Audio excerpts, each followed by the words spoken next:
کئی دہائیوں بعد فلسطینی مجاہدین کا سب سے بڑا حملہ طوفان الاقصی شروع ہو چکا ہے۔ حماس نے لبنان کی طرف سے اسرائیل پر حملہ بول دیا ہے۔ جواب میں اسرائیلی حکومت نے باقاعدہ جنگ کا اعلان کر دیا۔ حماس کا اسرائیل پر حملے کو تنگ آمد بجنگ آمد ہی قرار دیا جا سکتا ہے۔ جب آپ فلسطینیوں کو اپنی ہی سرزمین سے بے دخل کر کے ان پر زندگیاں اجیرن کر دیں گے تو پھر ان کی نوجوان نسل پر صبر کارگر نہیں ہوگا۔ مگر ابھی تک عالم عرب کو صاف سونگھا پڑا ہے، ایسا کیوں؟ یہ مجرمانہ خاموشی آخر کب تلک؟ فلسطینی صدر محمود عباس کا بیان: فلسطینی عوام کو قابض اسرائیلی فورسز کی دہشت گردی کے خلاف دفاع کا حق حاصل ہے۔ حماس کا حملہ اسرائیلی مظالم کا جواب ہے۔ آپریشن طوفان الاقصی: حماس کے اسرائیل پر ہزاروں راکٹ حملے، 50 سے زائد افراد ہلاک اور سینکڑوں زخمی ہو چکے ہیں۔ اسرائیلی فضائیہ کی فلسطین میں بمباری کے بعد حماس نے سینکڑوں راکٹ فائر کر دیے۔ حماس کمانڈر کا کہنا ہے، ہمارا اگلا حملہ تمہیں حیران کر دے گا۔ تازہ ترین اطلاع کے مطابق اسرائیل میں بجلی کا بریک ڈاؤن، اسرائیل کمانڈر سمیت کئی فوجی گرفتار، 17 اسرائیل کی کالونیوں پر حملہ،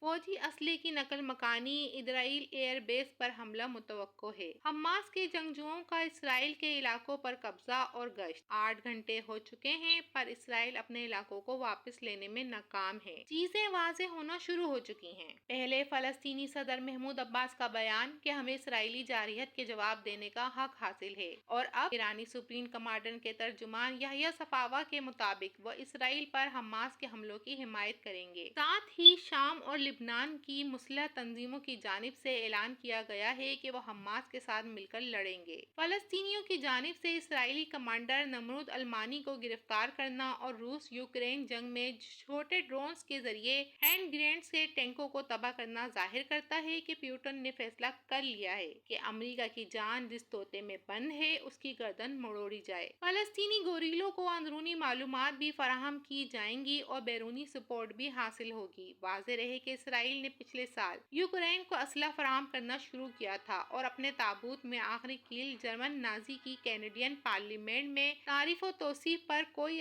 رد عمل نہ دے کر لگا دی تھی۔ پچھلے دنوں پیوٹن نے ایک پروگرام میں یورپ کے حکمرانوں پر طنز بھی کیا تھا کہ ان لوگوں کو انٹر کی ڈگری بنا پڑھے ملتی ہے، یہ احمق اور ولد الحرام ہیں کیونکہ یہ تاریخ بھول بیٹھے ہیں۔ اسی پروگرام میں پیوٹن نے امریکیوں پر طنز کرتے ہوئے کہا تھا کہ امریکہ 20 سال سے بشار الاسد کو ہٹانا چاہتا ہے لیکن ہم اس کے ساتھ ہیں، امریکہ کامیاب نہیں ہو سکتا۔ گزشتہ روز ترکی نے بھی شام میں موجود نیٹو کے اڈوں پر حملہ کیے کیونکہ نیٹو کی جانب سے ترکی کا ڈرون مار گرایا گیا تھا۔ ان تمام تجزیوں، حالات اور واقعات سے ہٹ کر ایک آخری چیز بھی ہے۔ ولادیمیر پوٹن نے عالمی اسٹیبلشمنٹ کے کرتا دھرتا یہودیوں، امریکہ اور اس کے بغل بچے اسرائیل کو اپنی سالگرہ کا تحفہ دیا ہے۔ تل ابیب کے بن گورین انٹرنیشنل ایئرپورٹ کی تازہ ترین صورتحال کے مطابق حماس کے راکٹ حملے کے بعد ملک چھوڑ کر بھاگنے والے یہودی ایئرپورٹ پر اپنی جانیں بچاتے ہوئے جذبے کی کمی کہیں یا سروں پر منڈلاتی موت کا خوف، بہت سارے اسرائیلی شہری ملک چھوڑ کر فرار ہونے کی کوشش کر رہے ہیں۔ حماس کا حملہ اور ممکنہ وجوہات: حماس کا یہ حملہ کھلی جنگ ہے۔ جو اسلحہ حماس کے پاس ہو سکتا ہے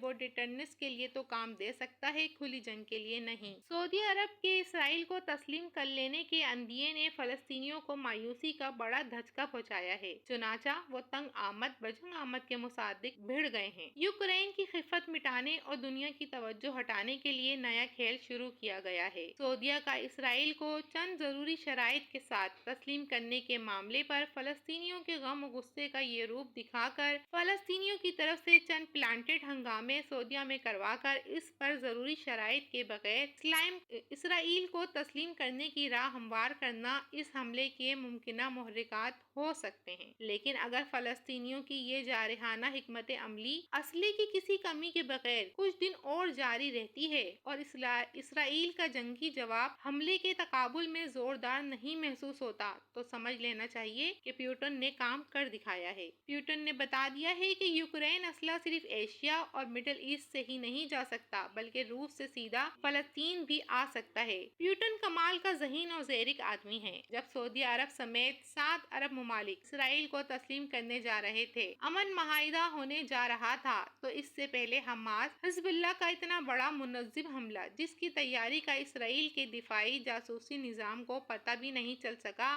انتہائی معنی خیز ہے۔ اب لگتا ہے کہ واپسی ناممکن ہے۔ کچھ لوگوں کی یہ بھی رائے ہے کہ حماس کی ٹیکنالوجی اسرائیل کے مقابلے میں 1% بھی نہیں۔ اگر امت مسلمہ کی فوجوں نے مسجد اقصی کی حفاظت نہ کی فوجیں بھیج کر، تو خدشہ ہے اس دفعہ اسرائیل کا حملہ بہت شدید اور خطرناک ہوگا، اور مسجد اقصی مسلمانوں سے چھیننے کے لیے اسرائیل آخری حد تک جائے گا۔ ظلم و جبر کی چکی میں پستے مظلوم فلسطینیوں کے لیے حماس کا اسرائیل پر حملہ یقیناً باعث مسرت ہوگا، لیکن حماس جس کے پاس نہ اسرائیل جیسی باقاعدہ فوج ہے اور نہ ہی وسائل اور نہ ہی عالمی سطح پر حمایت، زیادہ دیر اسے نہیں سنبھال سکتے۔ ہاں، البتہ اسرائیل کو موقع ملے گا نہتے فلسطینیوں پر چڑھ دوڑنے کا۔ حماس نے اسرائیلی فوجی اڈے پر قبضہ کر لیا ہے، اسرائیل کا مواصلاتی نظام تباہ، اسرائیلی جرنیل سمیت 57 فوجی جنگی قیدی بنا لیے گئے، 107 فوجی ہلاک، 1000 سے زائد زخمی۔ جتنی قوت سے حماس نے اسرائیل پر حملہ کیا، اس سے یہی اندازہ ہو رہا ہے کہ اس حملے کی مکمل منصوبہ بندی کی گئی، اسرائیلی سرزمین پر اپنے سنیپرز پہنچائے گئے اور پورے اسرائیل کو اس کے ڈھائے گئے مظالم کے جواب میں مفلوج کر دیا گیا۔ ہم اس صورتحال میں یہ کہہ سکتے ہیں کہ ٹیکنالوجی ہی سے جنگ جیتنا ممکن ہوتا تو امریکہ اور روس افغانستان سے ناکام و نامراد نہ